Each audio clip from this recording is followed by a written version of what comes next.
Dear honorable guests, welcome to join today's Indonesia and Taiwan ITS Bilateral webinar. We'll start in 5 minutes. Before the webinar started, all the attendees, please turn your WebEx into mute mode and close your camera to ensure the internet is stable. But speakers, please online. Thank you.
Good morning, everyone. Apa kabar? I am Murphy's son, host today's webinar. We're so excited to invite 6 speakers. All are heavyweight celebrities in ITS International Society, especially in Indonesia and Taiwan. All speakers, please open your cameras. Let's welcome all join from ITS Indonesia and ITS Taiwan. Thank you. First of all, let me invite the President ITS Indonesia, Dr. William Sabada. He is the President of Director of MRT Jakarta, currently in charge of building and operating in first metro in Indonesia. He has over 27 years and solid experience in development field. He has served high-level government positions as a chief assistant at the Presidential Unit for Development, Supervision and Control, the new global initiative in on Sustainable Development Goals. And he got a PhD in Transport Geography from New Zealand. Yes, welcome, William, to give us opening remark. Thank you, Murphy. Good morning, everybody. How are you there in Taiwan, in Taipei? And greetings from Indonesia, Jakarta. First of all, let me greet you one by one. It's Mr. Philip Sang, Board of Directors of ITS World Congress. Good morning. Mr. Murphy San, Director, BOD ITS Asia Pacific of ITS Taiwan. And attending here, Mr. Richard Wu, if I'm not mistaken, Vice President of PETSI. Mr. Chiang Pang Liu, BOD of ITS Taiwan and Deputy Director Transportation Bureau of Kaohsiung City Government. And Mr. Henry Chiang, Head of Gosha Gogoro. And from the Indonesian side, I was here accompanied by my Secretary General, Mr. Muhammad Kamaluddin, who is also the President Director of PT Jalinko Indonesia, Dr. Eka Priya Anas, member of Indonesia Toll Road Authority in academic aspect from Ministry of Public Works and Housing, and Mrs. Ellen Tangkudung, transportation experts, who is also lectures in University of Indonesia, and all members of ITS Taiwan and ITS Indonesia, and ladies and gentlemen. First of all, I would like to thank the ITS of Taiwan for joining us in the meeting today, the bilateral webinar between ITS Indonesia and ITS Taiwan, that we agreed to give the title Now and Future Smart Transportation. I believe this is a very relevant topic for both countries, and I hope this webinar can promote and strengthen the relationship between both countries, especially between ITS Indonesia and ITS Taiwan. ITS Indonesia is a platform for development of smart mobility and the development of a digital transportation ecosystem, which aim to support the economic growth, the social equity, mobility, and environmental sustainability. We are now in the period of organizations from 2020 to 2023, and I believe that the partnership, the cooperation between ITS Indonesia and ITS Taiwan has been gone long before our period. So we would like to nurture the relationships and working together closely with ITS Taiwan. So hope this webinar will strengthen, will nurture the relationship between both countries. There are 5 focuses on the action plan of ITS Indonesia at the moment. First, we are promoting digital transformation for transport development. All kinds of digital ecosystems. We are building initiative mobility as a service, like what we are doing now in Jakarta, which will be provided later on the webinar. We are also promoting what we call integrated urban transport systems, especially in the Jakarta context, because now we are integrating all the public transport in Jakarta. We are promoting electric transport, electric vehicles. Just last month, we are promoting the ecosystem of electric vehicles in Bali in the preparations of Indonesia presidency on G20, because Bali will be hosting that G20 presidency in October. We are pushing the smart driving and logistics. And last but not least is we are promoting safety and healthy mobility. Today's webinar, we are going to focus on 3 issues here. First is actually related to the function of our toll road system, multi-lane free flow, which is actually one of the priority in the ecosystems of creating safety driving, in creating digital transformation in transport development. The second one, we are going to talk about mobility as a service, which is actually part of our focus as well. And the last one, we are going to talk about electronic traffic law enforcement, which is also part of our focus. So I hope that webinar will be useful for both of us. And from this webinar, we can promote further concrete actions that will benefit both countries. I think I stop here. Thank you, and all the best with the webinar for the rest of the day. Thank you. Thank you, William, for the opening remark. Indeed, through today's webinar, we hope to share different practice and learn from each other. Next, allow me to introduce the representative from ITS Taiwan, Philip Chen, the Board of Directors of ITS World Congress, to give us a few words. Philip is International Committee, ITS Taiwan, Executive Vice President, Far Eastern Telecommunication Company. He has over 25 years experience on global ICT telecommunication professional. And he was the president of Ericsson Taiwan before. That's it. Welcome, Philip. Chairman Dr. Sabanda, honorable guests and speakers, friends from ITS Indonesia and ITS Taiwan, good morning. Welcome to the first bilateral webinar between Taiwan and Indonesia.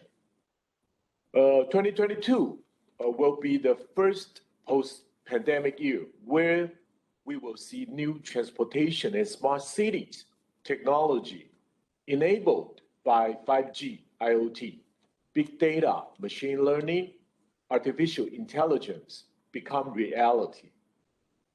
ITS as the backbone of country's economy, we will need to transform both digitally and physically to accommodate all the demands driven by these new technology in order to facilitate the anticipated growth in post-pandemic era. Since every country is at different stage of ITS development, success stories sharing and bilateral cooperation become very important for each country to advance its ITS system. Therefore, we expect this bilateral webinar will kick off the cooperation between Taiwan and Indonesia, where we will exchange ideas, successful stories, establish contacts for cases to be followed up. Most importantly, to serve as a beginning of a regular cooperation forum for both countries' ITS community. Last but not the least, on behalf of ITS Taiwan, I encourage you all to actively participate in this webinar and make the best out of it. We will certainly follow up on opportunities arise from this conference, and thank you for your attention. Thank you. Thank you, Philip. Yes, we do hope to meet each other face-to-face at ITS World Congress this year in Los Angeles. Before we move to speech, can we take a group photo? Hey, big smile, please.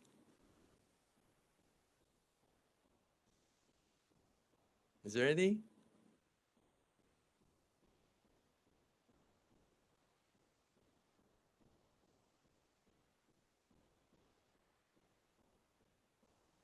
Is it done? One more. One more. Thumbs up. One more.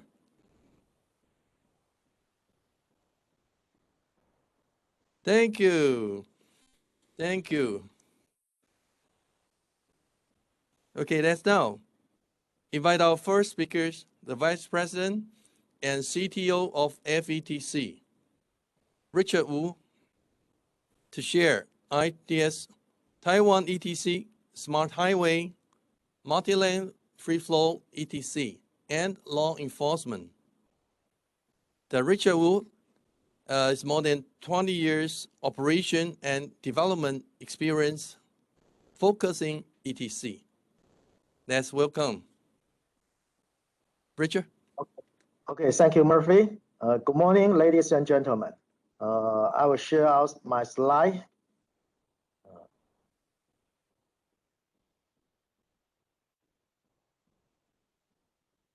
Okay, can you see the slide? Yes. Okay.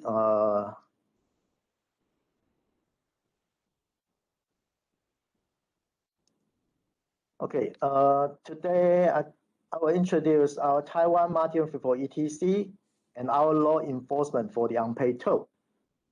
Starting from the overview of Taiwan Martin 4 and what's the key success factor of Martin for ETC, and the final one is our overseas business footprint. FETC founded in 2004. At 2014, we start to launch the RFID Martin 4 ETC. Our core services, tolling as a service, mobility as a service. At 2017, we established FETC International to do the foreign business. Currently, we have 8 million vehicles with our RFID tag. Every day, we reach the 17 million transactions. Right now, the ETC usage is 100%. It's because no matter the vehicle with the RFID tag or without RFID tag is our user. Because in Taiwan right now, we don't have a manual toll. We don't have other DSRC ETC, only RFIDs. The RFID penetration rate right now is 93%. The billing accuracy rate reached the 99.9999%. The bad debt rate less than 0.3%. Why we can achieve that is because we have an end-to-end robust ETC system, and we have a very sophisticated law enforcement mechanisms. And because of the successful achievements for the past 6 years, we got many awards, including 2017 WISA Awards, 2016 IRF Awards, 2015 IBTTA Toll Excellence Awards, 2015 eAsia Awards, 2015 ITS World Congress Awards. And our business scope, including consulting service, we have a full range of product and solution on the ETC, on the parkings. We also provide the implementation and operation service. Okay. So what's the key success factor from barrier-based ETC to Martin 4? I highlight 6 points. The first thing is the step-by-step migration approach from barrier-based to Martin 4. Second, government need to lead, push, and promote Martin 4 policies. Also, government need to lead on legal framework and enforcement mechanisms, and need to design a sustainable framework and mechanism for major stakeholders and publics. Robust ETC system to earn people's trust and also avoid bad debt. Major stakeholder communication, public communication to achieve public acceptance. And I will elaborate on that yellow colors later. Okay. The first thing is the migrations. This is our Taiwan experience. In 2006, we're starting to use the IR old book like Indonesia. At that time, the old book cost $40. So we let people spend $40 to buy the old book. And you can see that once we reach the 40%, the penetration rate cannot get higher. Even though we put a lot of effort on promotions, public communications, still cannot let the penetration get higher. So at 2010 and 2011, we start to evaluate other solutions. We try to from technology thinking to service thinking. So at 2011, we discussed with the government, we try to use the RFIDs. And we're starting to have a proof of service. It's not POC, it's the proof of service. That proof of service trial is very successful at 2011.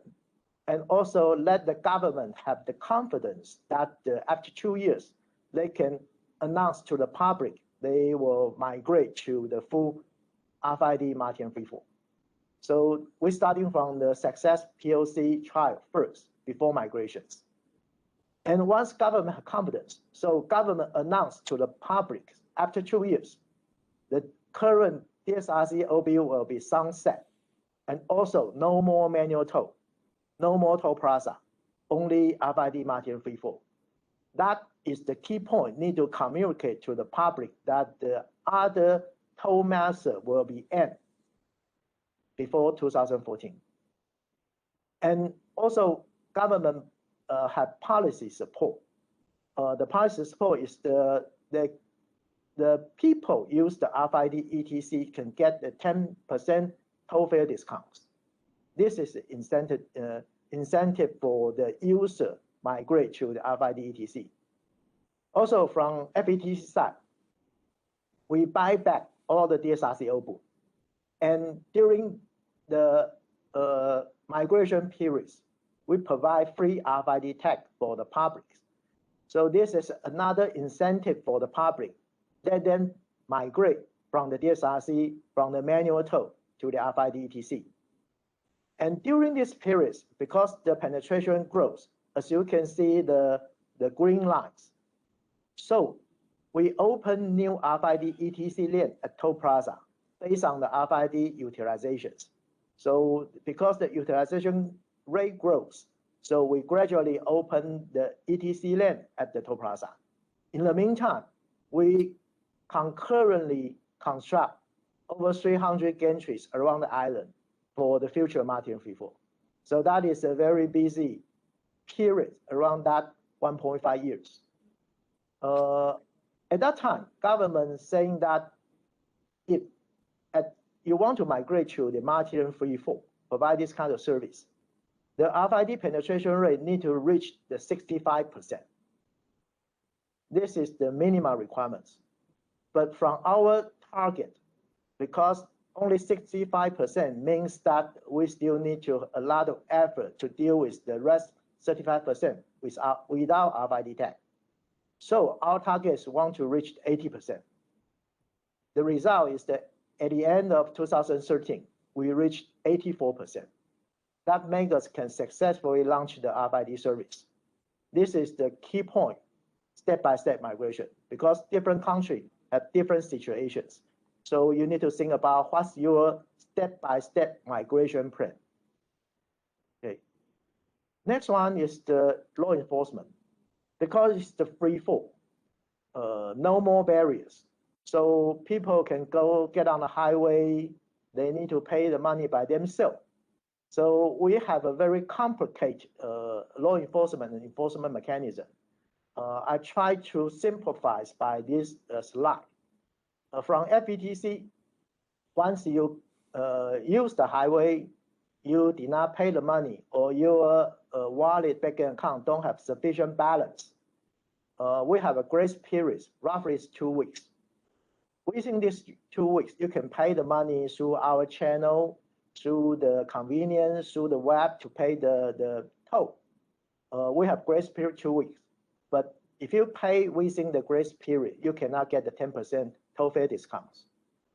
And after the 2 weeks grace period, we will send the ordinary mail to the people.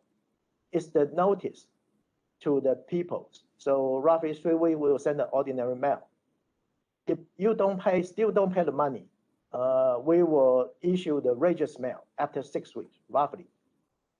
So once we issue the register mail to the people, you not only need to pay the toll, you also need to pay the service fee because the register mail have costs on that.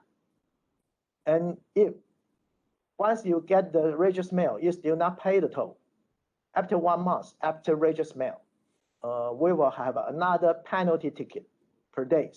Meaning if you traveling on the highway for consecutive 2 days, you will get 2 tickets. Every ticket is 300 NT dollars. Roughly is the 10 to 11 US dollars. And if you got the register mail, still not pay the money, after 1 year, we will collect all the information from the Highway Bureau to the administration enforcement agents. And the threshold is that get the registered mail after 1 year, still not pay the money. And also the total unpaid toll over $300. Those information will pass to the administration enforcement agents. So the administrative enforcement agent will issue a final later notice to the drivers. And if you still not pay the money, the government agency can deduct the toll fee from your salaries, from your bank account. Also can get your vehicles or your property by auction to pay the toll. So this is the mechanism that we use in Taiwan.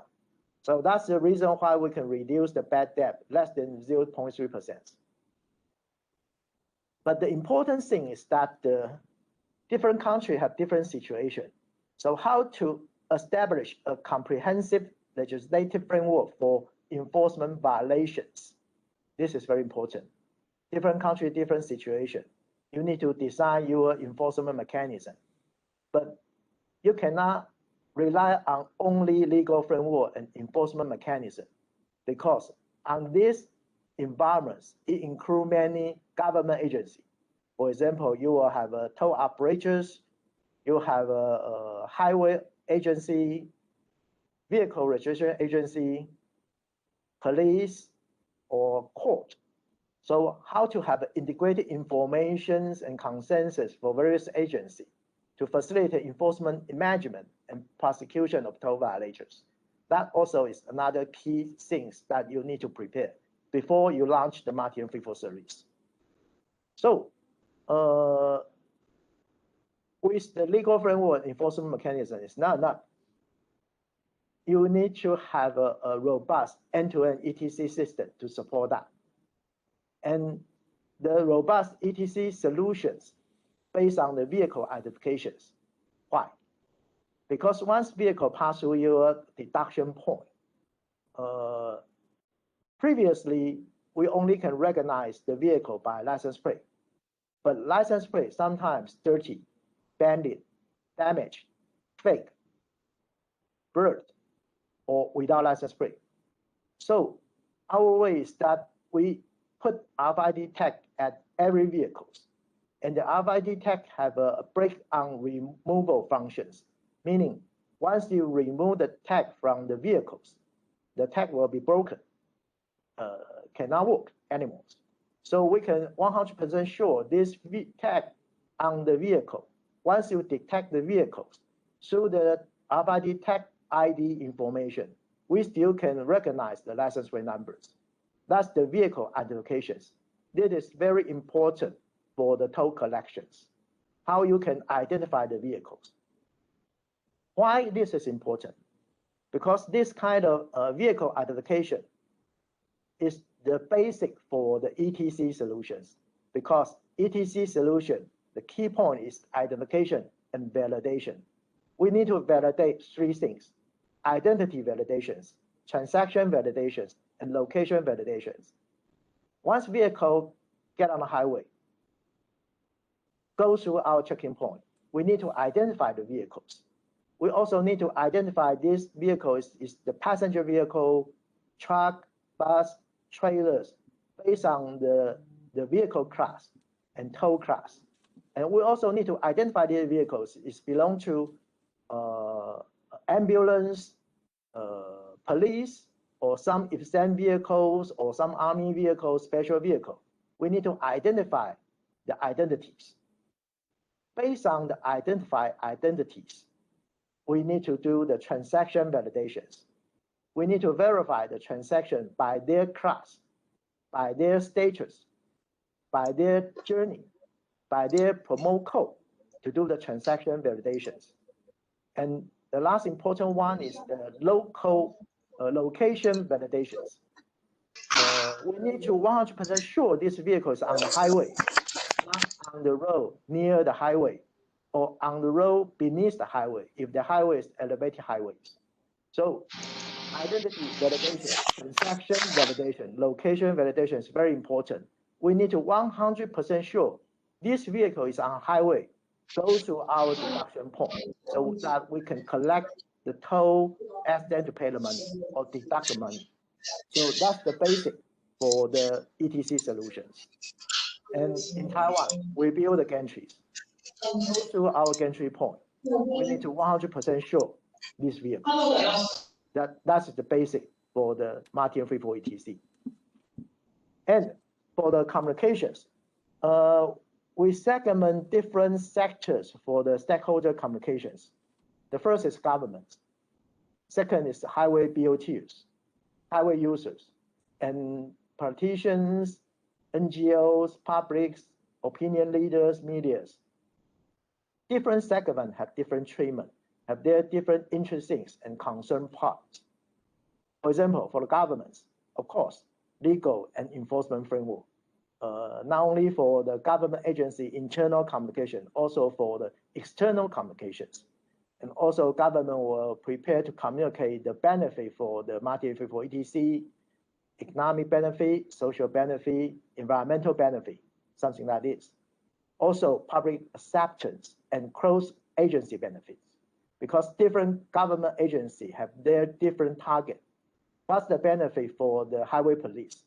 What's the benefit for the vehicle registration bureau? It's all different. So you will need to have this kind of stakeholder communication folders for that. For the highway BOTs, of course, they care the revenue assurance. They care the data integrity. 2 more minutes. And also the seamless migration, how to migrate from the current legacy system to the ETC and the business models. This is outsourced for some company to provide the service, or they build by their own, provide the service and link with the backend systems. And no matter what, definitely need to have a workforce planning for that. And they care the user convenience. Also care if customer have complaint, who handle the complaint. For the highway users, they care seamless travel, convenient service. Is there extra expense for ETC, billing accuracy, also privacy? For the NGO, for the opinion leaders, of course, the bright side is the economic, social, environmental benefit. But for the dark side, they care monopolies, they care big brother watchings. These all need to prepare for that. So this is what we call stakeholder communications. And also, you need to start to discuss by 1 more different minute. stakeholders. Thank you. Okay. Okay, by different segment. For example, enterprise, enterprise customers, bus customers, trailer customers, rental vehicle customers, taxi customers, and also general awareness through TV, radio, newspaper, banner on the highways, social media, third-party spokespersons. Last one is our overseas business footprint. FETCI founded in 2017. For the past 5 years, we have many projects around overseas, including Philippines, Vietnam, Malaysia, India, Thailand, Kazakhstan, even East Europe. And I will elaborate more on the Thailand and Malaysia projects. Last year, we got the Thailand M6 and 81 RFID Smart Highway project. We joined the BGSR consortium. We are the designated contractors for the ETC and the traffic management. The total highway length for the M6 and 81 is 330 kilometers. It's the 30 years BOT. Our role is for the 3 years importation and also support for 10 years operations. The design is the new design. We give Thailand design is the entry Martin 3.4 smart highway system. So what's the entry Martin 3.4 is that this, because the M6 and MP1 is the closed highways. So the entrance we suggest is a Martin 3.4. And the exit still have barriers, still have toll plaza, so still can keep the money. And with this kind of design, so the entrance, they don't need to build the toll plaza, they don't need to hire people, don't need to manage the toll plaza facilities. So it's the key point that we can win the bid. And because of that, Thailand government willing to adopt the Martin free fall because the M6 and M81 need to implement after 3 years. They cannot wait 3 years. So last year, they also conduct a Martin free fall ETC trial on the current highway M9. We passed the trial. So Thailand government immediately have a project at the M9. They build the Martin free fall gantries. It's the first Martin free fall gantry in Thailand. We use our RFID Martin free fall ETC combined with our AI MPR, AI VC, and our backend toll collection system together. Actually, the service starting at this month, and Thailand government also plan to extend to the current M7 and exact highway. Also adopt this kind of design at the future new highway, such as M5, M8, M82. And for the Malaysians, we also plan to build the first Martin free fall gantry at the Malaysians on the Bilateral highways. Our solution is the same, RFID Martin free fall ETC with AI MPR with our open payment. And we also act as a technical advisor for the Plus. Plus also implement their RFID system on the North-South Expressway on this use. We act as a technical advisors to support Plus on that. And we also have other projects in some Asia countries. For example, Philippines. We act as a consultant. We also sell the RFID tag. Last year, we sell 1.5 million RFID tag to Philippines. Vietnam, we act as a consultant, also sell some RFID MPR equipment at Vietnam. India used RFID, but last year's India government, the highway authorities want to try the Martin free fall ETC. So they conduct a POC at India. We work with our local partner, build the first RFID Martin free fall gantry at India. Help them to do this kind of POC test. So that's my today's presentation. I know I over time, sorry. So this is my presentation. Thank you for your listening. Thank you, Richard, for sharing the ETC and law enforcement in Taiwan and the Asia countries.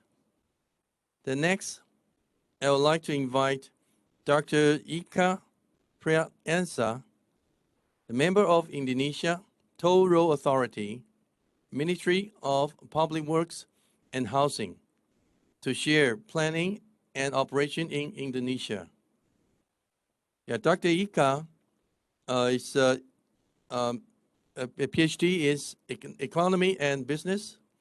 Also, master is a science management and business administration in UK and US. Let's welcome Dr. Ika. The mic is yours now. Okay. Thank you. Good morning, everyone. I will share first my presentation. Okay. Yeah. Yes, can you share your slide? Oh, yes, done. That's done? Yes. Okay. Okay. Yeah, full screen, please. Yes. Moment. Okay. Yes. Okay. Okay. Thank you, everyone. Good morning again. This is an update what we have done for the last around 1 year, yeah, 1 year or more on the what we plan to be the implementation of toll collection system using multi-lane free flow. So this is basically an update.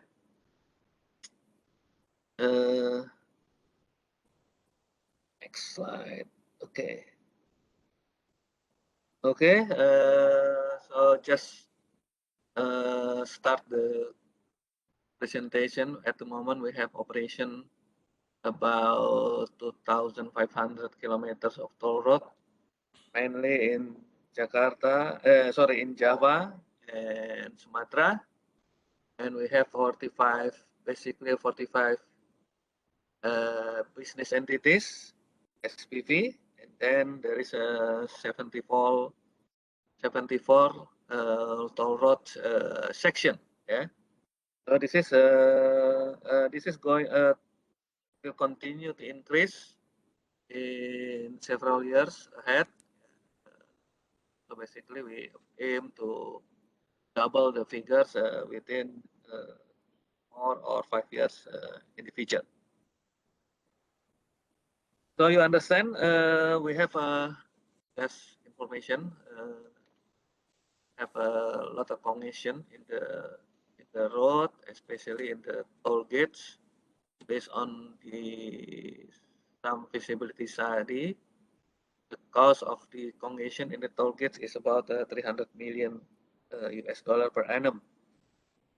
And then based on that, President Jokowi instruct the government, especially to Minister of Public Work and Housing, that this has to be changed to the modernized toll collection system, which he said basically payment through directly to the banks. Yeah.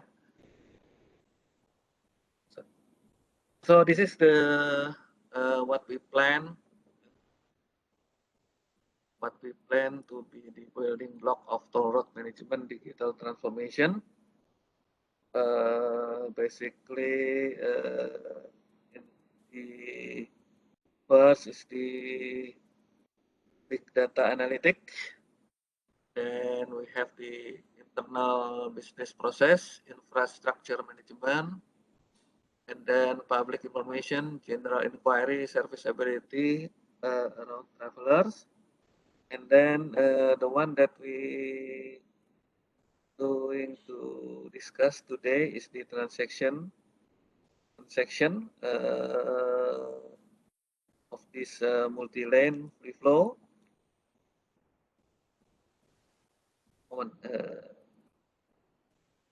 Yes. Okay. And then we have the asset management, the enforcement, and so on. Yeah. So this is basically the all the building blocks that we think important to modernize our especially in the toll road transportation system. Yeah. So I think this is what we think will be the importance of the MLFF. First, of course, to the eliminating congestion at the toll gates, especially in Jakarta and surrounding area, Surabaya and surrounding area. And then, of course, with eliminating a congestion, reducing vehicle pollution, and carbon emission, then the MLFF will support any electronic payment from various sources, so not only from the bank and also maybe credit card and wallet. And then we hope, based on our study, this will reduce the toll collection at the moment by the toll road company. It's at the moment they have to maintain and operate the gates. Although that is already reduced quite significantly when we change from cash to electronic payment. And then at the end, we want to have the complete information on vehicle registration. So different from Taiwan, have not yet a solid vehicle registration. So by using artificial intelligence, we hope every car at the end will be on our system or our database. And then the most important thing is, of course, the social change toward more responsible user, because MLFF require the user to be active, on registration and top up of the availability of the payment. We have now passed the at the moment we still have the kit base, and then we are going to have piloting or trial on the single lane free flow within this year. And then at the end, latest at the end of next year, we have finalized complete the MLFF system. So basically, this is based on the Global Navigation Satellite System (GNSS), and then we are using smartphone as electronic onboard unit. We have appointed already through tender and so on the company from Hungary, and also this is based also on the G2G, Hungarian Indonesian cooperation. The company name is PT Rotax Indonesia Toll System. It's just established a year ago. Basically, we have a cooperation agreement for 10 years. The amount of investment estimated around more than $310. And then we have the target for MLFF system by December 2023.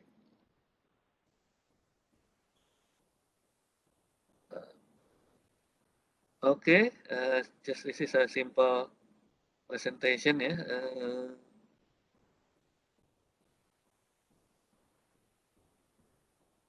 okay, so we have the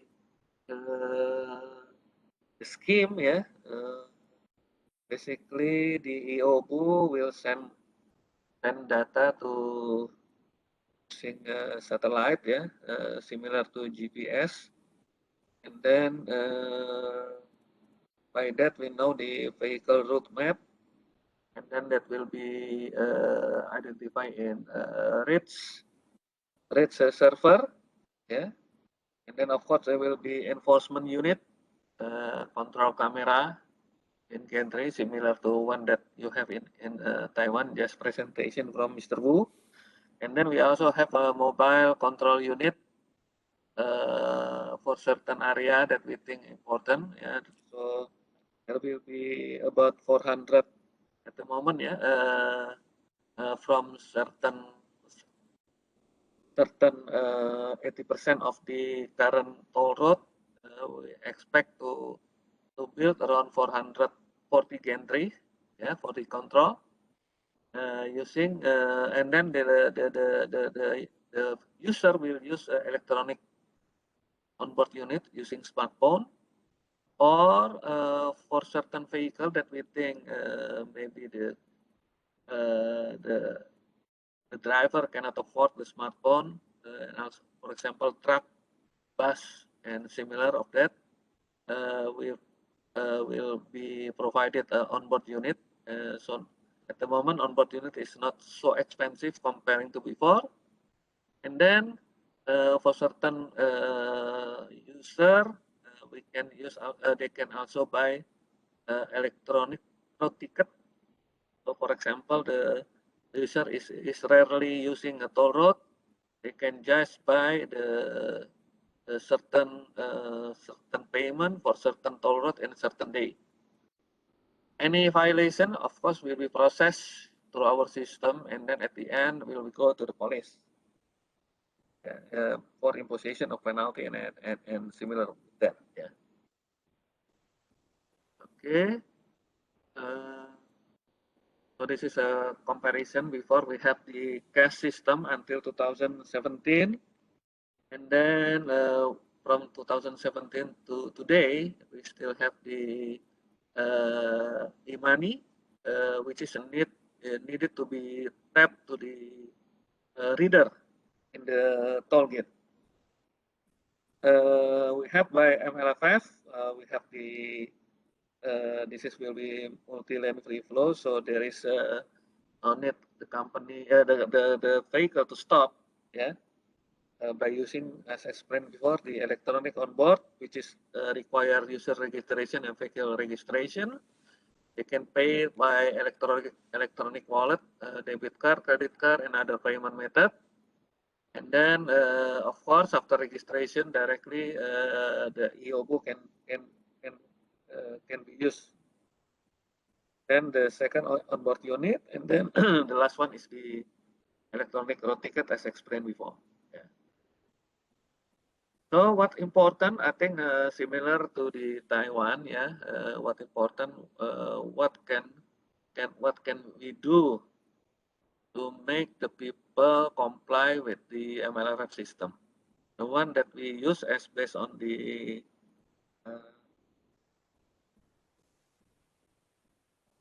expert on this, yeah, from Hungary and then also from Europe, that we have to increase the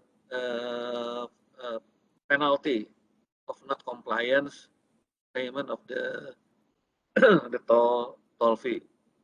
So this is just illustration at the moment. This is subject to approval by the higher authority from the government.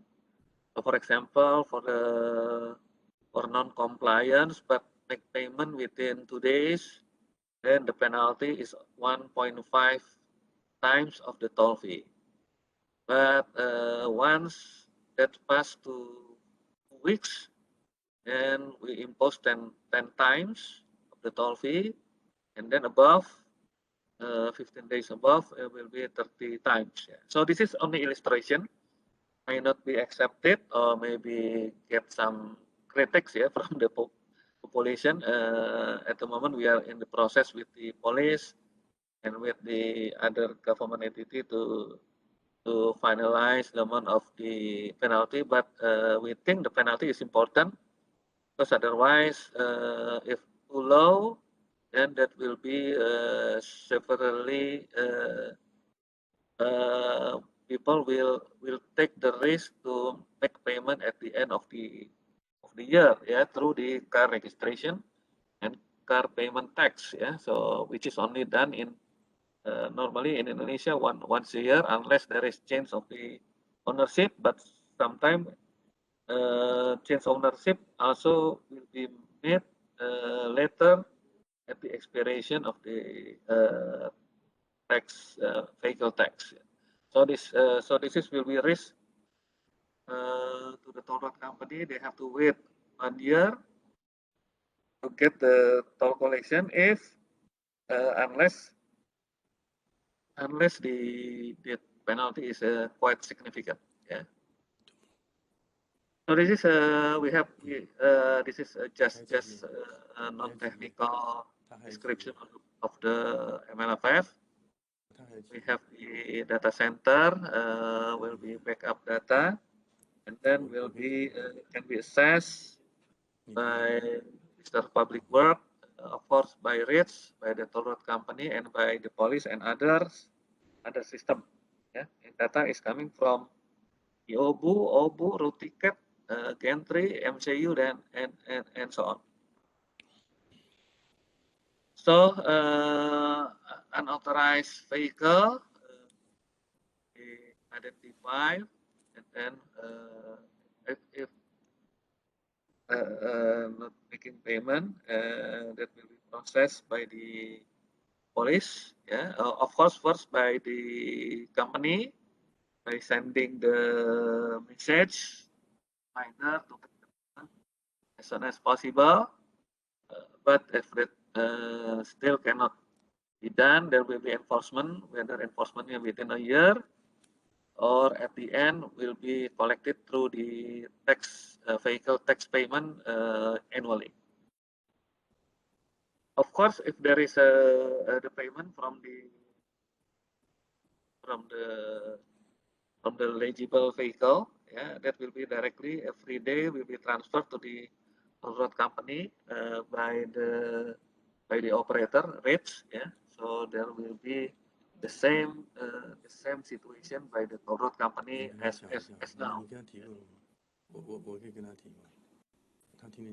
Okay, this is the vehicle violation. So basically, what we call violation is not the vehicle is not registered with MLFF. Second, one more not minute, making please. Okay, not making toll declaration as correctly. Balance of payment is not sufficient. Mistake in identifying the vehicle, and then plate number are not available or not eligible or false. Yeah. So that will be considered as a violation. This is what we think will be the illustration of the application in the smartphone on the MLFF. There will be account username, balance, add or remove vehicle, payment method, plate number, journey date. You can also add some feature like accident report, SOS, top up balance, and then we can contact the customer service, start the journey, ongoing journey time, journey cost, and then if there is other information needed, for example, construction information on the toll road. Yeah. So we have maintained the 5 key indicator performance. One, of course, the accuracy of data, the vehicle transaction, and toll tariff must be 100%. Plate recognition 100%. Operated 24/7. And then if there is some changes in the tariff or additional lane, it must be can be done within 5 calendar days. And then as we said before, the payment to the toll road company or what we call Indonesia BUJT make it the same day. Yeah. At the moment, we are also planning MLFF to be included to include also the electronic toll law enforcement, and then secondly also with the overload and overdimension monitoring system. Yeah, so basically we have just recently tried to put a WIM, yeah, wait in motion, yeah, in certain toll road. So this may at the end can be combined with the MLFF and Etle, but still that's in process. So basically that's the end of my presentation. Thank you.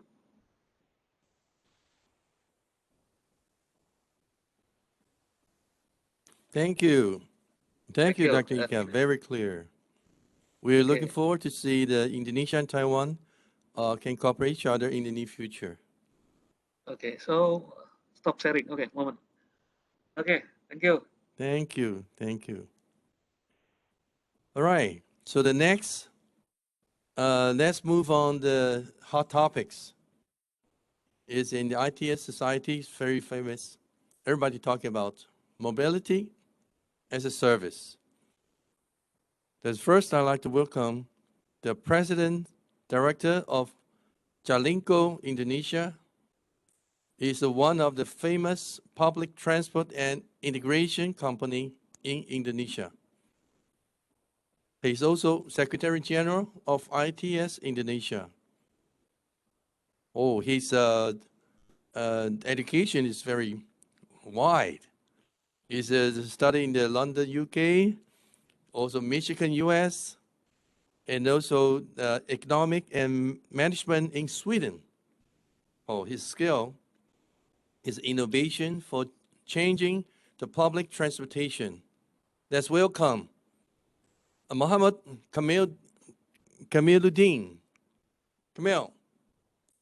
Thank you, Murphy, for the introduction.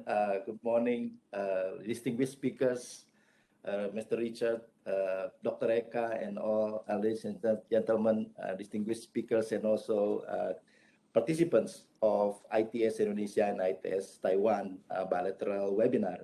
It's a great pleasure for me to introduce about mobility as a service in Indonesia, which is also, I think, is a continuation of what was presented by Mr. Richard and also Dr. Eka. Before I start my presentation, I will play one video. And okay, I will play one video about what is already happening in mobility service in Indonesia. It's 5 a.m. in Bekasi. People are preparing their days while secretly hoping that today will be better than yesterday. This is Lisa, one of millions of Jakarta workers, who will start their day by commuting from their home in Bekasi to their workplace. She is working in the SCBD area and should be arrived there by 8. She started the day with a cup of coffee and pick up her smartphone to opens the Jalinko super app to put an order for today's commuting plan. She input her home and office into the desired trip plan. With an instant, Jalinko super app give her options. The cheapest route where she can choose the most economic price. The fastest route where she can choose the fastest and convertible route. And park and ride combo where she can combine park and ride facilities with the commuting ticket. Today, she just wants to drive to the station and left her car there, so she picks the third option. She does the final check of the ticket. Parking and commuting in one ticket, everything looks great. Perfect. And then she goes to the payment. Jalinko super app provides multiple payment methods, from the local wallet, debit, and even QRIS. This is very easy for Lisa. She chooses the best one and then is all set. Now it's time to take a bath and prepare for the journey. Driving to the park and ride is easy. Arriving at the parking location, she activates the QR on her smartphone and scan it to the entrance gate. There you go. Special pricing for the whole day. In the station, she activates her QR code and Jalinko super app will identify that this is the second transit. Lisa went to the gate and easily scanned the QR to board the train. Beautiful. She soon arrived at the Duku Atas MRTJ station. Again, she activates the QR code and directly scans the QR code to the passenger gate. Everything is quick and easy. While riding through the tunnels, Jalinko super app informs Lisa that this is her 21st trip, so she received a promotion voucher at Uncle Bob's Pretzels in Senayan MRTJ station. It is great that the Jalinko super app identifies the trip and gives her the exact promotion based on the trip. Of course, Lisa happily takes the offering. Arrived in the Senayan MRTJ station, and after grabbing the pretzels, she informed by the Jalinko super app that her ride-hailing driver already waiting at the exit door. She arrived at the office 10 minutes earlier, with a full stomach and a happy face. Thank you, Jalinko super app. Today is better than ever. So that is the video of our application that is already happening now, and we are working on the expansion of that service to other cities as well. I will continue with the presentation of how we get there, what is the context of mobility as a service in Indonesia, as well as the challenges and also the key success factors of how to make it happen. So I will start with the program of ITS Indonesia and where mobility as a service. And as Murphy mentioned, this is a hot topic for ITS around the world, and also in ITS Indonesia, this is our top priority. As Dr. William Sabandar mentioned this morning, we have 5 top priorities, and from those 5, 3 are related to mobility as a service. One is digital transformation for transport development. Second one is integrated urban transport system. And the last one is on safety and health mobility through digital solution. So how we get there, how we established Jalinko Indonesia. It was a long journey from the establishment point of view, but it was a short journey from technical point of view. We did a lot of acceleration. So from the establishment point of view, we start with the memorandum of understanding between the Ministry of Transport, the Jakarta Province Government, the Central Bank, the public transport operators to integrate payment system. And then this cooperation between local government and the central government continues.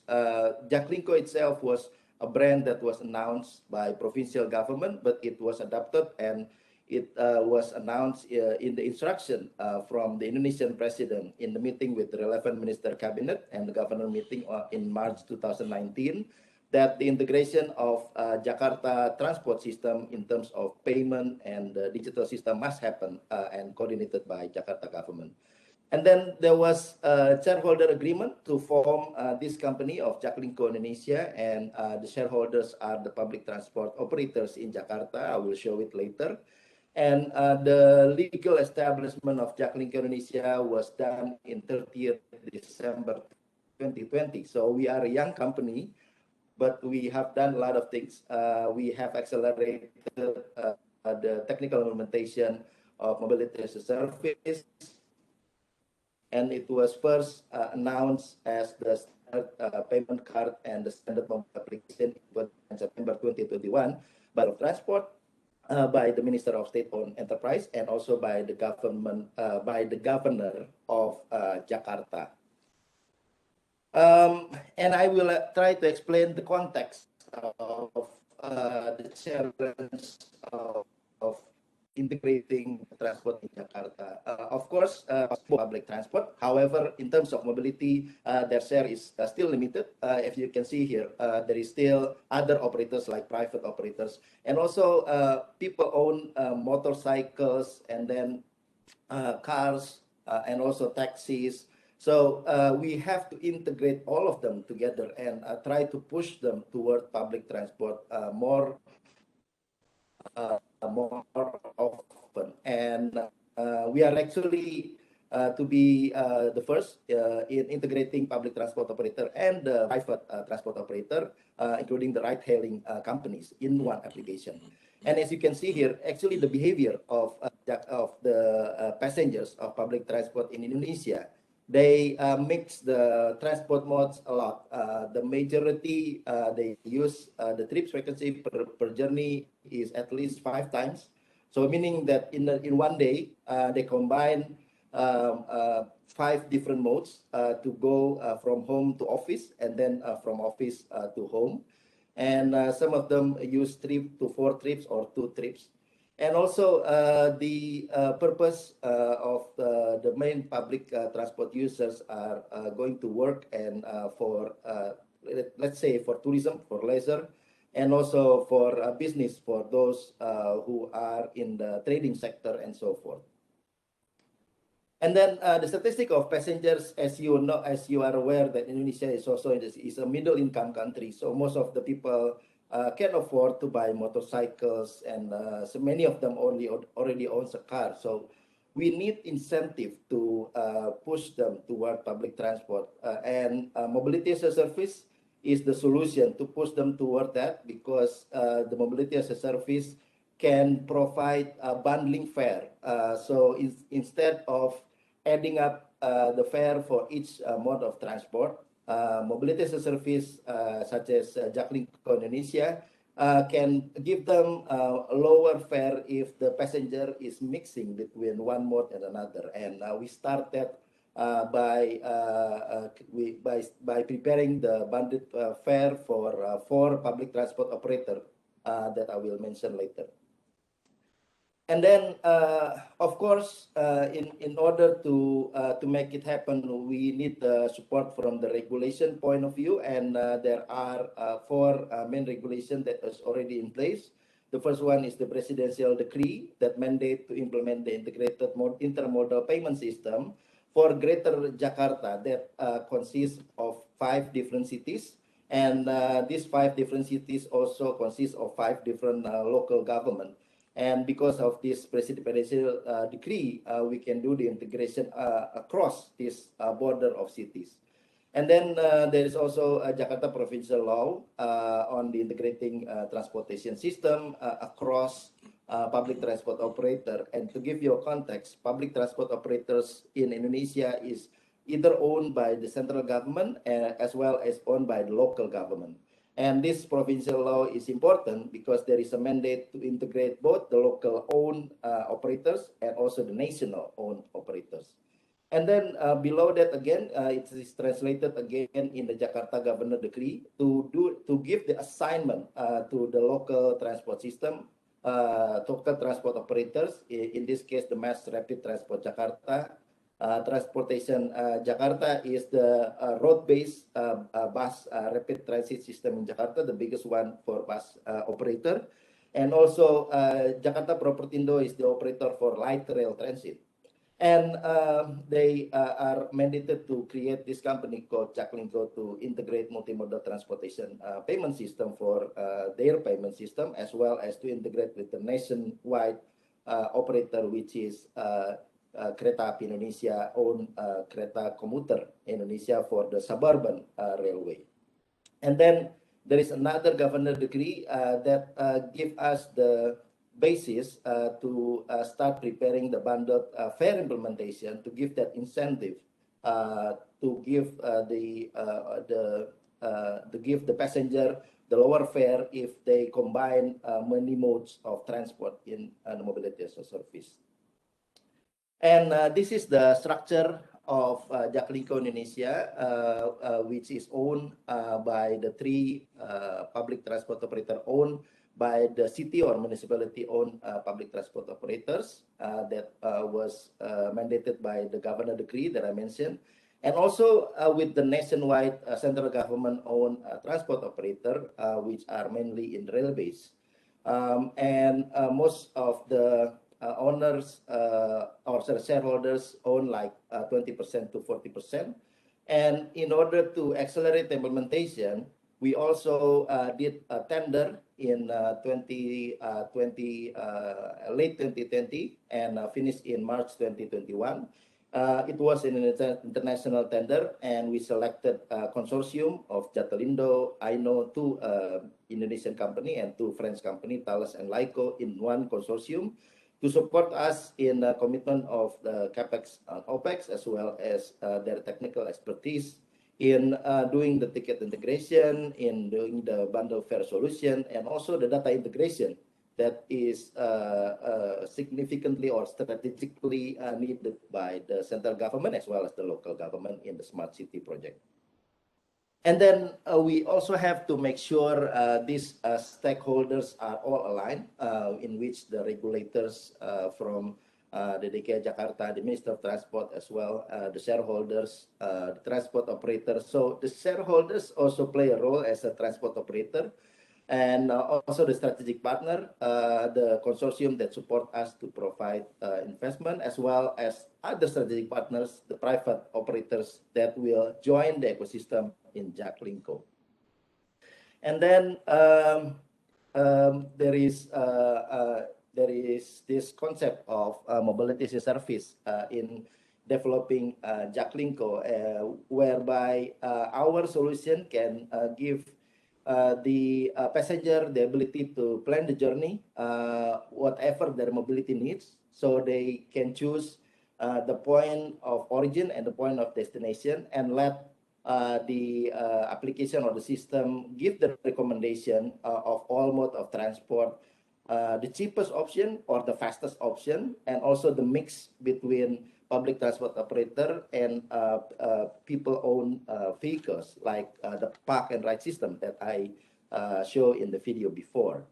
And Jalinko, as I mentioned, need to give this incentive for people to move to public transport, as therefore there is also integration of society goals. It is supported by the policies, incentives, in addition to the integration of service offered, the booking and payment, and also the information, all in one system. So we are aiming high in the solution, the highest level possible for the mobility as a service, and so far it works, and we will continue joining, asking other operators to join the ecosystem. And of course, there are stages of implementation, and we have 3 phases of implementation in Jakarta, the first pilot of this implementation. And in phase 1, We have done the central clearinghouse system, which is the system that can combine the ticketing processing from all operators and do the calculation of the integrated fare, and then do the apportionment for each operator and do the processing with the banks and the source of funds. And then there is also Jalinko integrated ticket card. And this is important to note that in Indonesia, there are already many card issuer, and what we provide here is the standard for the ticket card that everyone must follow. So if at this moment there is a ticket issuer from the national railway company that become one of the standardized card that is already in the system, and we are coordinating with the banks to also modify the ticket card to make sure that it can join the system. What we put in the standard is the history of modes used for each passenger.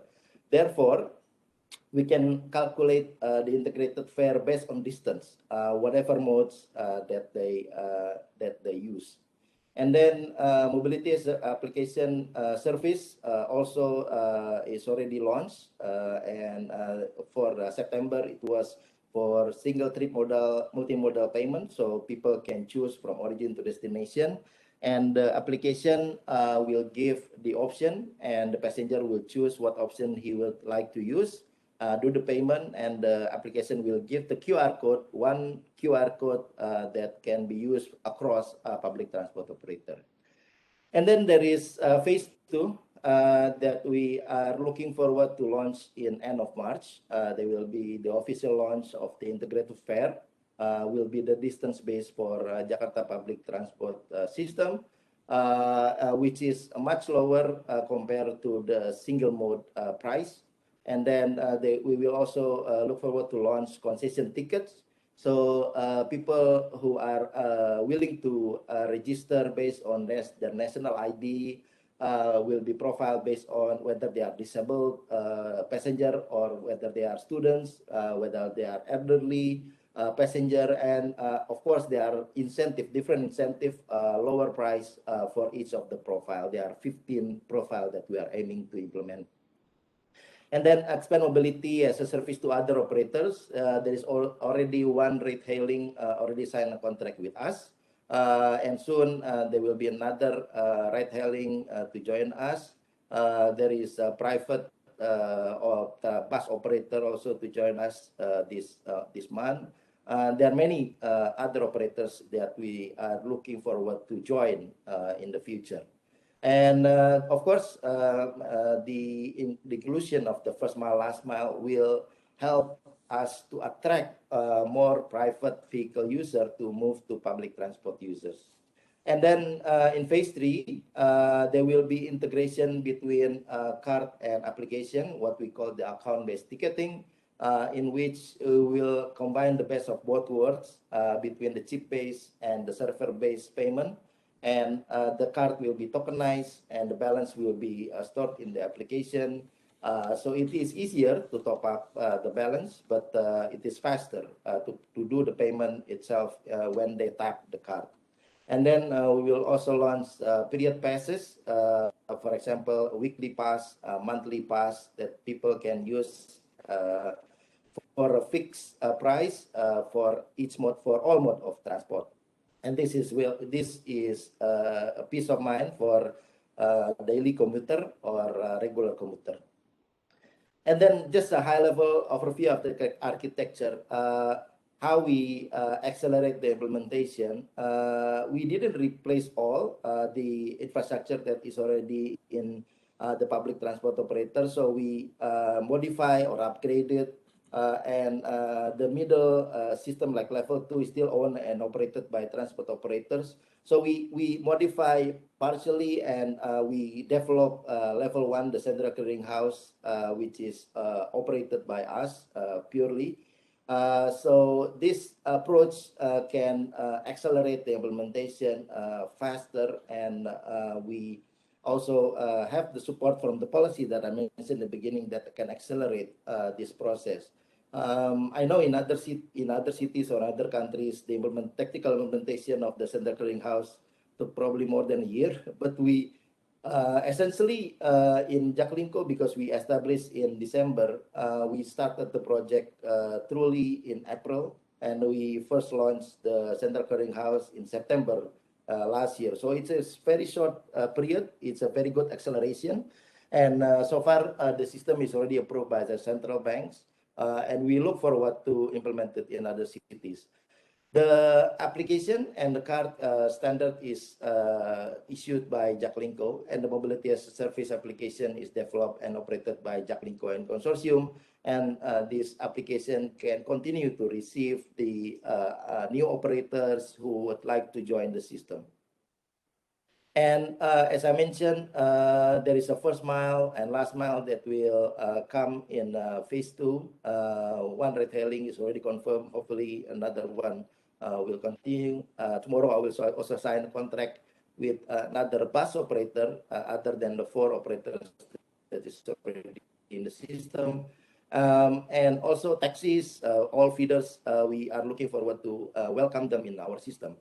And there are also further enhancement on like what we put in the video that that's combine the travel and the transport purpose and the city experience, like in culinary and then delivery service, bike sharing, even the health passport. We have integrated the health passport for COVID in our application, so people don't have to open another system to do the check-in, check-out, and it complies with the Minister of Health system. Is already integrated with them. There will be also e-commerce. There will also be events. We are appointed as the ticketing system for Jakarta International Stadium, in which that ticket will be used to enter the stadium as well as to purchase the transport from the point of origin to the stadium and return to their home or their residence. And then tourist destination, digital content, news. There's a lot of features that can be done in the system. However, the welcome screen always prioritize the mobility as the main purpose of this application. And then in the future, also, the application of Jalinko is looking forward to be implemented in other cities. We are already working with the Minister of Transport and preparing for integration in Palembang, which already operate light rail transit. They already have light rail transit for in city and between city and the airport. Bali also looking forward to integrate. We are already talking with the local government. And of course, other cities we are anticipating, for example, Yogyakarta, Semarang, Solo, Bandung, Medan. We are looking forward to implement. There are hundreds of cities that can be part of the integration.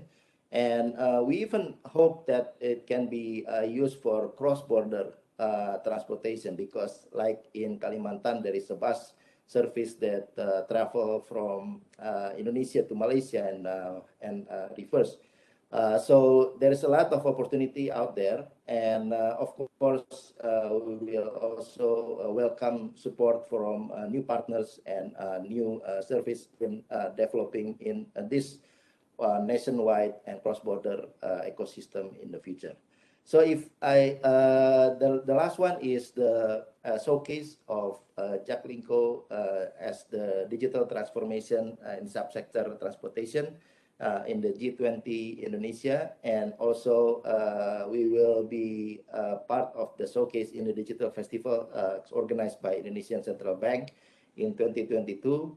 And one of the value that we want to showcase is this is the first mobility as a service that completely integrate the first mile, last mile with the public transport services.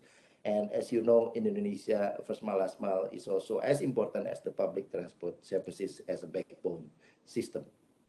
So that is my presentation. Again, Shishinin, thank you very much for the opportunity to do this presentation, and I look forward for cooperation with members of ITS Taiwan. Thank you very much indeed. I'll give it back to Murphy.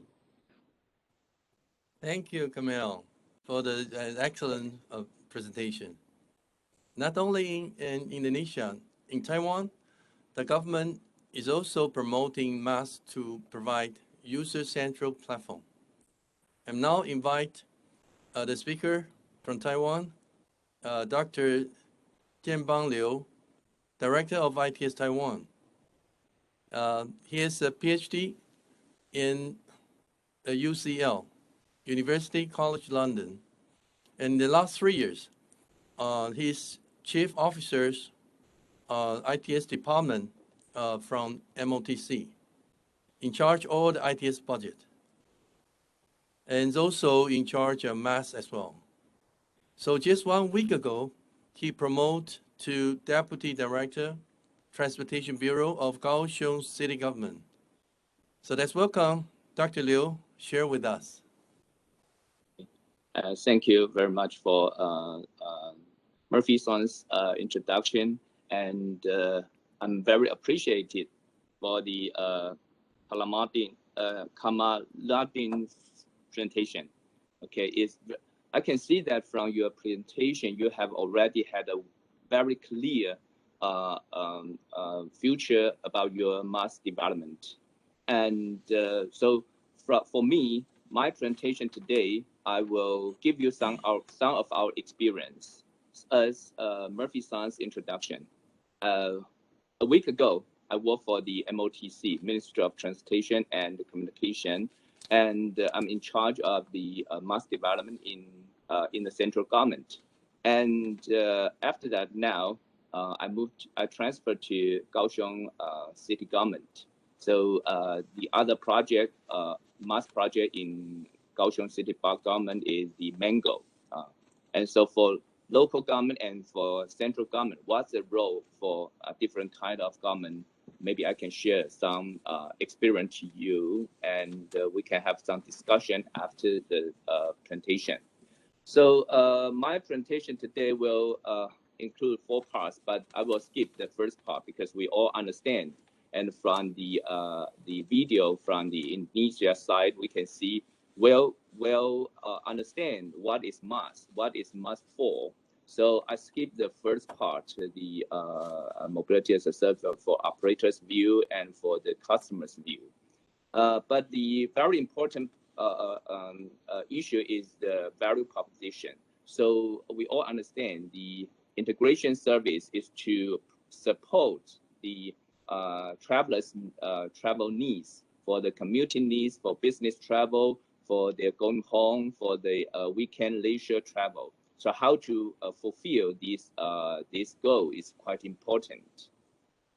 Okay, so move on to the second part, what we have done and what we have had in Taiwan. So as you can see that in Taiwan, we got very prosperous transportation modes in our intercity side and in the local city. So we have the high-speed rail, we have traditional rail, and in the city side, we have very convenient city bus service. And also, due to the ICT development, recent years, it's quite prosperous for our shared mobility, especially for our U-bike, share bike, and also share motorbike. And you can see that share motorbike, we will have a presentation later, Gosha and Wemo and iRent. And also for the car manufacturer like Toyota, they have moved into the MaaS market. So they offer taxi service and also a car rental service and a motorcycle rental service. And this kind of service, all you can access from the mobile interface. So you don't have to go to the store to rent a car. You can book on your mobile interface and access and then to get your car from the mobile applications.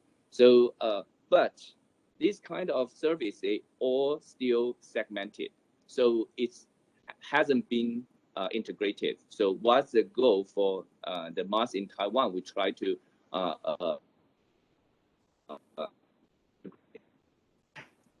some preliminary achievement I can share you later. So this is still, we have the diversified transport modes market, and also we have very prosperous and very competitive payment service in Taiwan. We have Line Pay, Taiwan Pay, etc., and also very convenient credit card payment. And for the more add value service is kind of how to connect MaaS service to like travel tourism service. So like the Lion Travel and the Calux Travel, they're all very interested in to be connected or to be integrated or to be collaborate with our MaaS service. So that's our opportunity to develop MaaS service in Taiwan.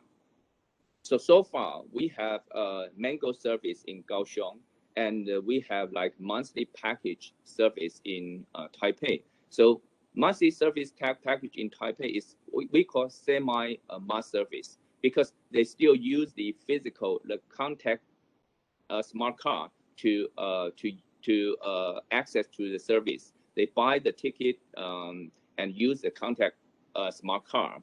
We call easy card. But in Kaohsiung, the Mango service, we call it MaaS service, because the customer can buy the service through the mobile interface, and then now they use the contact smart card. We call Ikatong, but we have already built the QR code service in Kaohsiung City. So we will move on next stage to move the Mango service to QR code service this year. Okay, so let me give more detail about the Mango service. The Mango service is the initiated by the Kaohsiung City government and collaborated with the IoT in Taiwan. This Mango service, we integrate the public transport, include like MRT and the city bus as the corridor service. And also we integrate the first mile and last mile service, as Kalamadin, you mentioned how to fulfill the origin to destination, their travel needs. So the share bike, like U-Bike, and also Wemo, iRent, and Yuda share motorbike is also included in this service. And also we integrate taxi service in this service. So people can, customer can use about 1,299 to unlimited access to all this kind of service. Okay, and we all understand the first mile and last mile is very important. So last year we tried to introduce a carpool service for taxi carpool service to our high school students. So this kind of service, we built a platform to to allow the high school student to reserve taxi service, and the reservation, they allow 2 or 3 customers to carpool, use the taxi pool service. So this kind of service, they have triple benefits to the customer, to the platform operator, and also to the taxi driver, because through the taxi carpool, the customer can reduce their payment, and the taxi driver, they can get more pay from the individual payment than the total sum. Some payment is more than individual payment. And also for the platform operator, they can get some service charge from this service. So this service also included in our Mango service. We have already had this trial, and we'll gradually include this kind of service to the Mango service. So for Mango service, I should also mention the next stage. This year, we will upgrade our Mango service to Mango 2.0. At the 2.0, we will introduce a QR code to allow people to buy the Mango package online and use QR code to access to all the transport modes. So in the past 2 years, Kaohsiung City have do the infrastructure, like as you say, digital transformation infrastructure. We build the QR code reader in all our transport modes, like metro, bus, and taxi, and the other service, etc. So people can. So we will upgrade our Mango apps this year to 2.0, and then. And also, the quite important is we will introduce new multi-modal journey planner in this app. So this new journey planner, we will collaborate with MOTC with their UMarch project. Okay, then we will build an upgrade service. I will tell you later on. So move on to the central government project. As I work for the MOTC, we have the other project we call UMarch. The project we focus on the same as you mentioned. We call complete trip concept. How to fulfill the travel's need from the origin to destination. So you can see that in the intercity or in the corridor, we have like a high-speed rail, we have traditional rail, and also intercity bus. But for the first mile and last mile, we have to integrate the share mode and also taxi and the other kind of transport modes.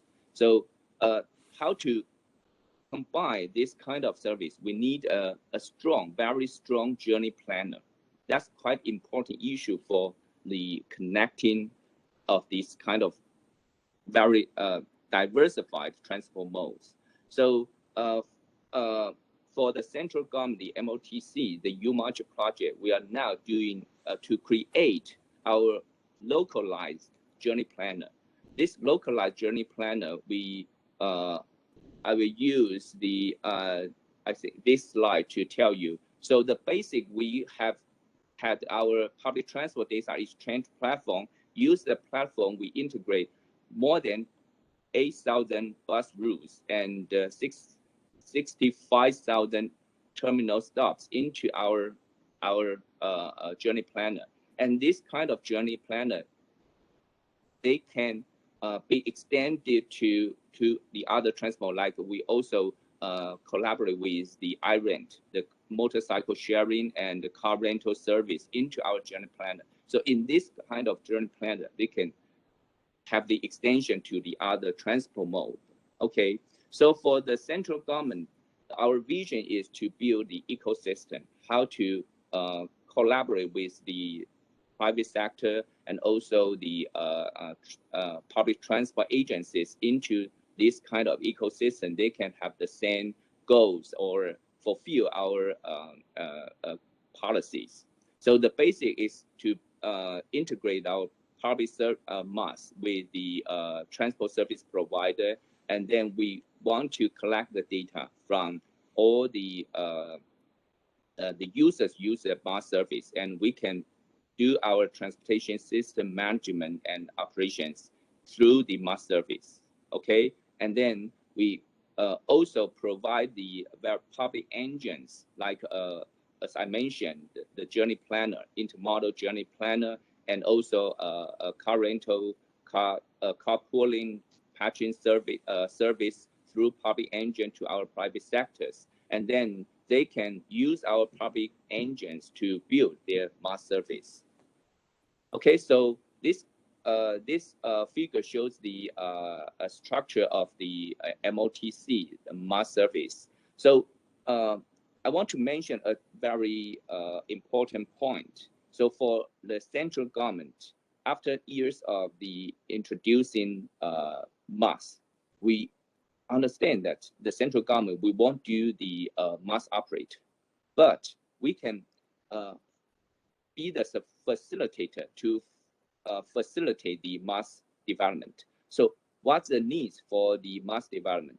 We think that the first is data, and the second one is the public engine. Like can we have 2 more minutes? Okay, okay.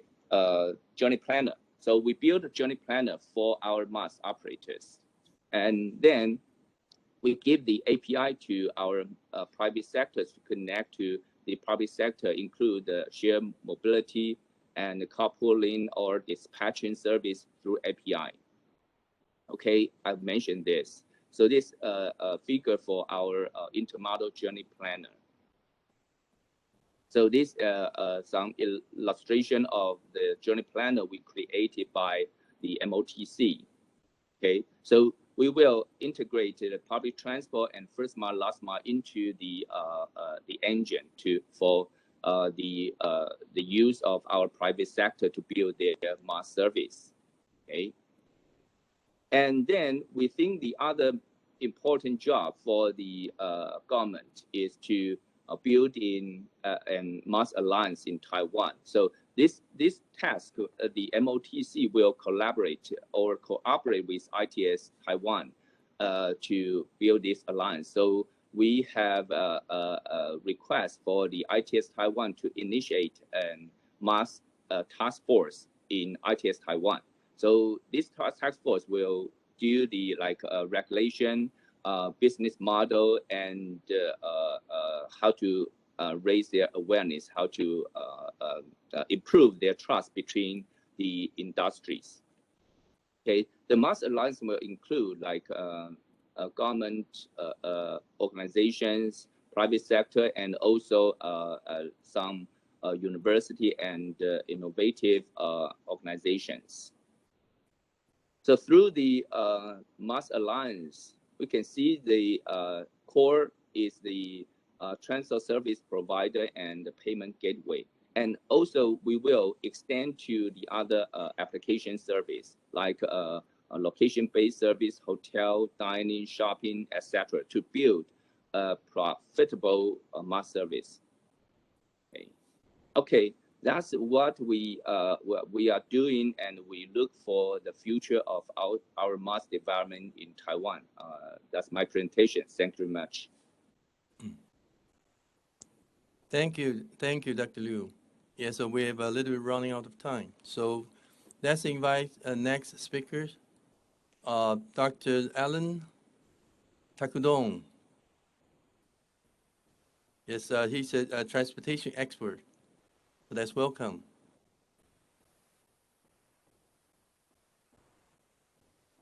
Thank you, moderator. Good morning, distinguished guests. Good morning, participants, ladies and gentlemen. I will like to thank holding this knowledge sharing webinar electronic travel enforcement. Development of digital transportation ecosystem, Indonesia has been developed electronic traffic law enforcement or ETLE. ETLE implements technology that will record violation in electronic information to support security and safety. By utilizing advances in technology and information in the future, ETLE is expected to be the front line of law enforcement in the traffic sector. ETLE will also affect the culture of the people who are more comply with the traffic regulation because they know several cameras in places and that can capture violence.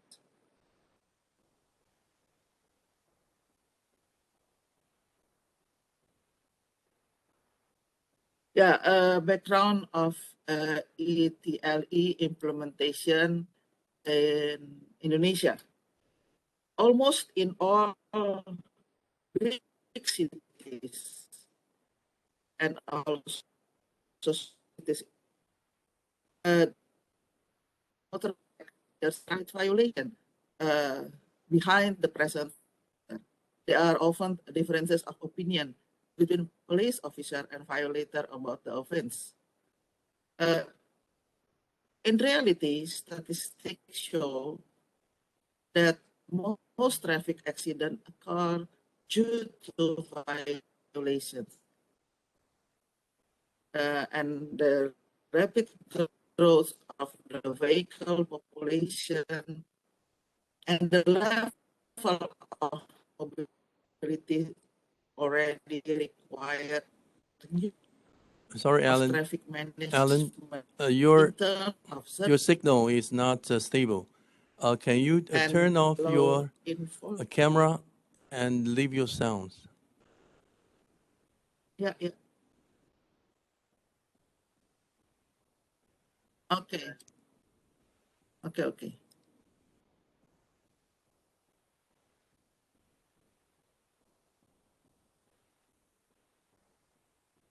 Minute.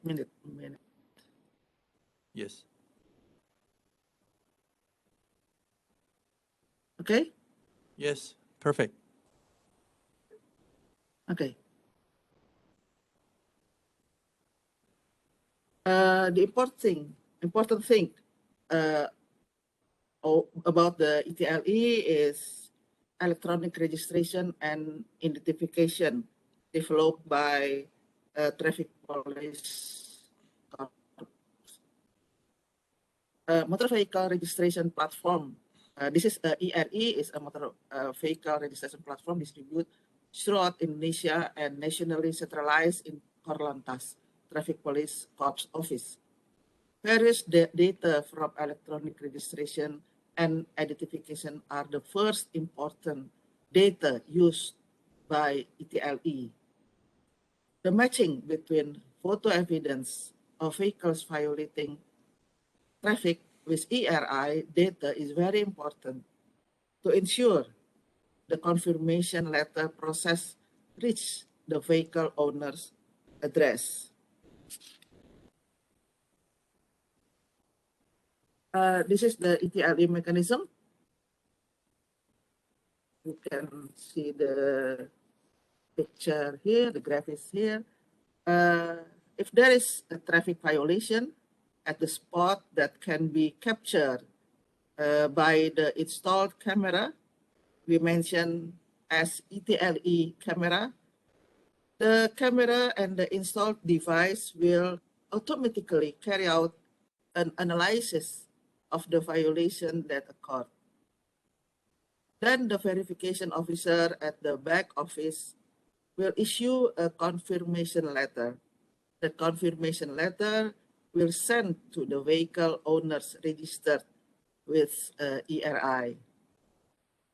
The vehicle owners could make further confirmation via web service or come to the police office. If there is no confirmation, the back office officer will block the vehicle registration number certificate, or we call it STNK, of the car, and the back office officer will send bank code via text or email, so the violator could pay the fine. The process finished, but if no fine payment, the vehicle registration number certificate will be blocked. Next, I will present the ETLE program at Polda Metro Jaya, means Jakarta and surrounding areas. One of the important factors in carrying out legal action electronically is evidence of violation recorded electronically. November 2019, ETLE Polda Metro Jaya installed to answer the transformation from manual law enforcement to utilizing the information technology. The evidence of violation that has been recognized by the criminal justice systems are breaking the traffic light rules, violate the road markings, use cell phone while driving, not wearing seatbelt, violation of traffic restraint. In Jakarta, we have traffic restraint or even number plate, or riders motorcycle riders not wearing helmet. In addition, to evidence of violation in the form of image, other evidence used in ETLE are date and time of incident, exact location where the camera installed, number plate, and type of car or motorcycle, the color, the brand, the symbol, etc. This is the picture of one set of ETLE equipment across the road. From the right side, there is infrared light supporting lamp to capture violation at nighttime. And then there is artificial intelligence camera, which will capture the violation automatically and the number plate recognition. And then there is a strobe light or flashlight, day lamp to capture violation as not to use seatbelt or on the cell phone. And then there is portal pole where the device, lamp, and camera placed, and a panel box, protective box for network and electricity.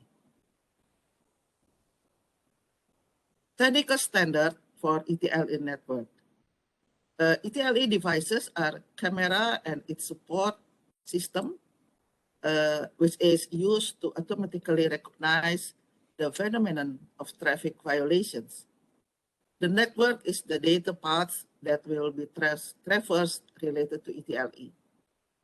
Camera network will use Metro Closed Ethernet configuration. This network will adjust to the topology of ETLE system that nationally integrated. Setting of the address of each device will help smooth and secure its data.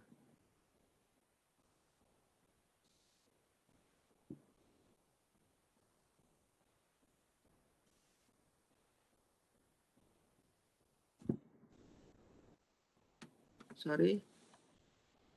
Yeah, learn from experience ETLE implementation in Jakarta Metropolitan. The recommended system are front-end analytic. First one is front-end analytic, means determination of the violation traffic is provided by support system of the camera in the location, so that remains recorded and stored before being sent to the back office. And ENPR, automated number plate recognition, automatic number plate reading system. The third one is data, metadata in the form of text containing a description of the violation, such as where, when, and the type of violation. Media, data in the form of photos or videos that can be used for analysis, issuance of confirmation letters to settlement of violations. And web service, function provided by the system so that the data can be transacted as needed in an integrated and secure manner.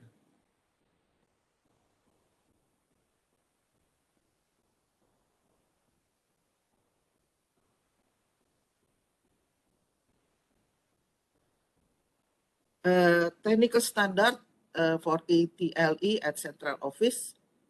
ETLE at the central office becomes a bridge for cross-regional data transaction and will become a data center that is integrated into various data sources for traffic violation prosecution. That is national driving license, electronic registration and identification, ERI, electronic violation evidence, banking system, court ruling or criminal justice system, residency records. It is also a system that will be utilized by all working units at Korlantas and I mean the police corps and national level stakeholders.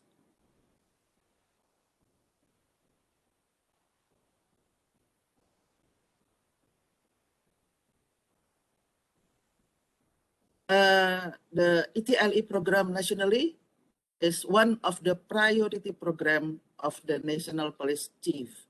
We call it PRECISI, that is predictive, responsibility, transparency, and fairness. The establishment of National ETLE Task Force to assist socialization related to the national standards and mechanism. And they have regional assistance, regional implementation, and launching. Launching is important events in the implementing of regional Etle nationally. These graphics describe the public opinion towards the implementation of ETLE in Indonesia. We can see here the share of voice by sentiment. The positive sentiment are mentioned by 87% of the voices.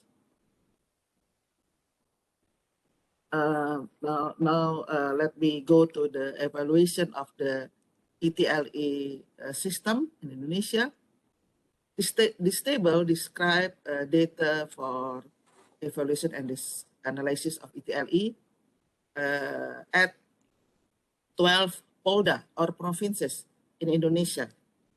As an example, in Metro Jaya is Jakarta and surrounding area.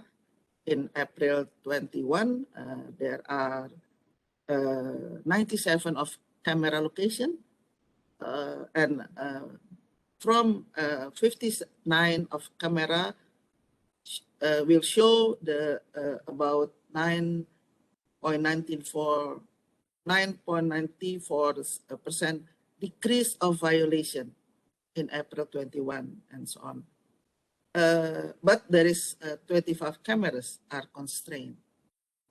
And there are data from another 11 polda or provinces in Yogyakarta, central of Jawa, East Jawa, West Jawa, Banten, Riau, Jambi, Sumatera Barat, Lampung, South Sulawesi, and North Sulawesi. We come to the conclusion.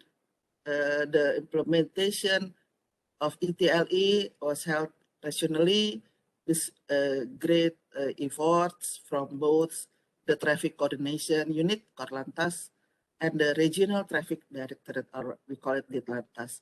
Since 2016, the implementation of e-tilang electronic violation evidence, and 2018, the regional ETLE, and 2021, the national ETLE. From the evaluation and analysis of 12 polda who have taken action using the national ETLE, there has been 67% decrease in traffic violation on roads with camera installed, and a decrease in the number of accidents by 89%. The behavior of drivers and riders have also become obey the rules and more orderly. This is the end of my presentation. Would like to give the reference of my presentation is from study of national ETLE by Indonesia Traffic Police Corps atau Korlantas in Indonesia National Police. That's all. Thank you for your. Thank you, moderator, and thank you for all. Thank you. Thank you, Professor Allen, for the presentation. Okay, last but not the least, so we like to invite very successful Gogoro Go Share, Henry Zhang, to share with us. Go. Thank you, Murphy. Let me share my screen.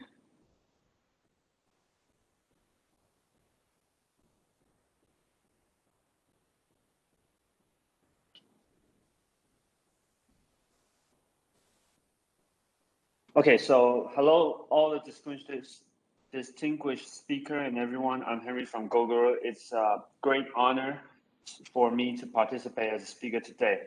The topic I would like to share is electric scooter and sharing economy. At Gogoro, we believe in technology innovation. We believe the solution to the tomorrow cities is to change how people use and share energy. So with that in mind, we have innovated from three perspectives. First, the global standard in alternate fuel through battery swapping, the leading edge of urban mobility through reinvent electric two-wheeler, and a smarter way to get around through fractional ownership, or most of the people will say sharing economy. Now, the center of our innovation is energy and battery swapping, Gogoro network. We have constructed the world's largest battery swapping network and support more than 450,000 riders who decide to go electric and use electric scooter as their daily instruments. The left-hand side Gogoro Smart Scooter represent the full ownership of the vehicle, and the right-hand side Gosha represent the fractional ownership of the vehicle. We believe that Gosha is the fastest way to mass adoption of the electric revolution. And also we believe that sharing service combined mass transportation could help to build a smarter and more flexible mobility in the cities. Gosha is the world's first end-to-end mobility sharing solution. Let me explain a little more why we call it end-to-end. Because most of the sharing service, they usually bought an electric scooter from a manufacturer and they build an app, and then they ask people to milk run the battery to support the charging, and everything is purchased from different stakeholders. And our system is fully integrated. So we build a scooter, we build a charging station, we build a battery, and also we build an app, and also the engine behind an app and the management console to operate the fleet. And from customer journey perspective, we can provide a cohesive end-to-end services. We have three different mode of services. The center one is everybody very familiar with, is a free floating. You can pick up and drop up a scooter from the roadside wherever available. And the left-hand side, the station base, is more like a U-bike model in Taiwan. And the right-hand side is a solution for business to go electric and also kick off their ESG program. And we provide a diverse scooter option to serve different mobility needs. So from L1 to L3, our fleet combines different solutions. And since we already have a 2,200 Go station across Taiwan, our customer usually swap the battery on behalf of us. And the reason why we encourage our customer to swap the battery is that if you want to maintain the same service level with the total amount of scooter, you need to charge the scooter as soon as possible. And there's no way that an operator can charge the scooter as fast as the customer swap the battery on behalf of us. So we encourage our riders to take advantage of our Go station already constructed around the island and to help themselves to get rid of the range anxiety, but also maintain a fleet service level. In just 2 years, we cover 6 cities with the city government's approval in Taiwan. And we cover, and also we serve one of the longest green tourism route called Route to Taiwan in the north of the Taipei. And we are the world's fastest growing electric scooter sharing service.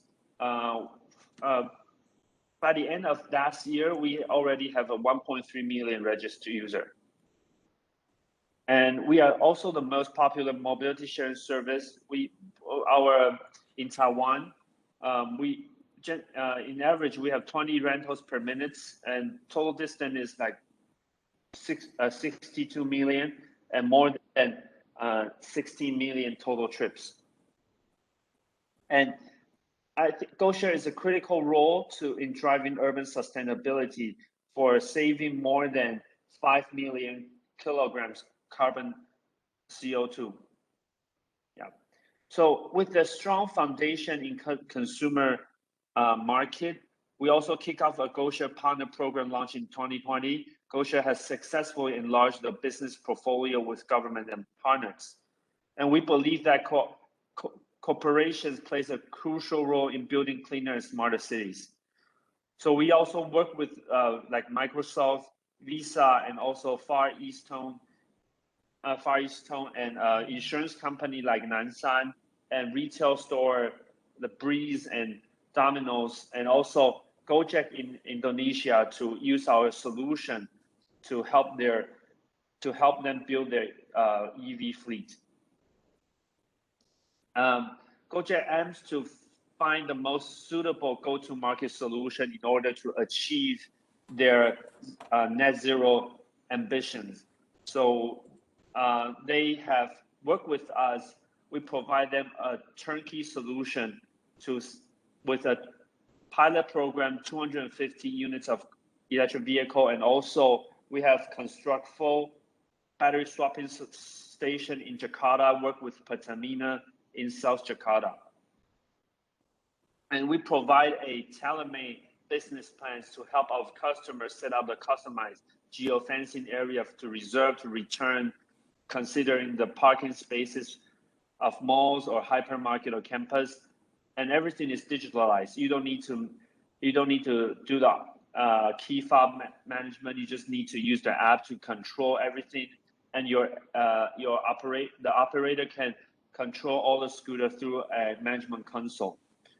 And we also have a strong brand awareness with a co-branded scooter to create a positive awareness of the introduction of the electric vehicle.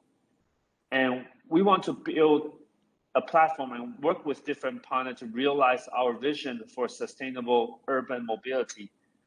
We work with government to fulfill the national green visions. Like we work with Yunlin. Yunlin is one of the agricultural county in Taiwan.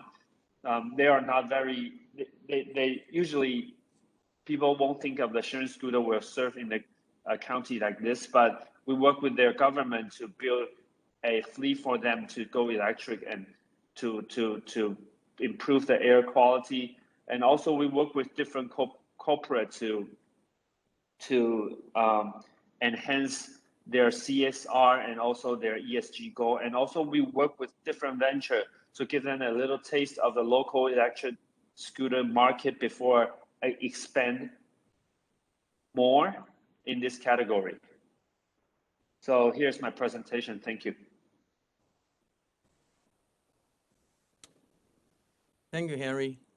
Yeah, it's really excited for us. I think because the time is almost up, so I'm asking, can I leave it to the questions? I'll leave it to Philip or William. 1 or 2 questions or any comments from your side, please. Yeah, I think this is a very fruitful a webinar where each country are showing their best. where each question for Kamal for the mass part. The mass in Indonesia integrated a lot of parties and implemented in a very short period of time. What are the successful factors to make that happen? Yes, thank you, Philip, for the question. The very important foundation for MAS in Indonesia is the initiation of the strong regulation from the government to open up the critical mass for developing mobility as a service. We need to start with the public, with the main public transport operator to make it sound and attractive enough for the other players to join the ecosystem. So that initiation is very important, and that collaboration between the central government and the local government in aligning the regulation. So there is a push for the public transportation operators to start with the first phase of the mobility as a service, and then the business model that we have with the public with the private operators is also quite attractive for the private operators to join in as well. So to have a standard business model is important. And the last part is the other ecosystem that support mobility as a service. In Indonesia, the electronic money ecosystem has been developed very advanced in the past. There are so many banks, so many electronic money providers already operating in the past. We have to embrace them as well in the same ecosystem. So by having this digital platform is the key of the success in mobility as a service in Indonesia. That is my answer. Thank you, Philip. Okay, thank you, Kamal. Philip, do you have others? No, exactly. No.